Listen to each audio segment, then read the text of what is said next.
ఈ మధ్య ఎంత ట్రై చేసినా నిద్ర పట్టట్లేదు. ఒకవేళ నిద్రపోయినా ఊరికే లేస్తున్నాం అని మీకు అనిపిస్తుందా? దెన్ మీరు ఇన్సోమ్నియా గురించి తెలుసుకోవాల్సిందే. ఇన్సోమ్నియా అనేది ఒక స్లీప్ వేక్ డిజార్డర్.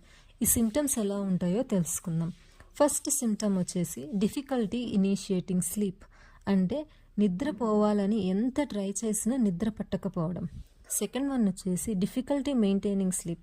మీరు ఏదో కష్టపడి నిద్రపోయారనుకోండి, ఈ నిద్రని కొన్ని అవర్స్ మీరు మెయింటైన్ చేయలేరు, అంటే ఫ్రీక్వెంట్గా మేల్కొస్తూ ఉంటుందన్నమాట. ఇలా మేల్కొచ్చినప్పుడు మళ్ళీ నిద్రపోలేరు. థర్డ్ వన్ వచ్చేసి ఎర్లీ మార్నింగ్ అవేకనింగ్స్, అంటే ఎర్లీ మార్నింగ్స్ మేల్కొని వచ్చిందనుకోండి, ఇంకా అప్పుడు అస్సలు నిద్రపోవడానికి అసలే చాలా కష్టంగా ఉంటుంది. ఇలాంటి సిమ్టమ్స్ చాలామందికి ఉంటుంది.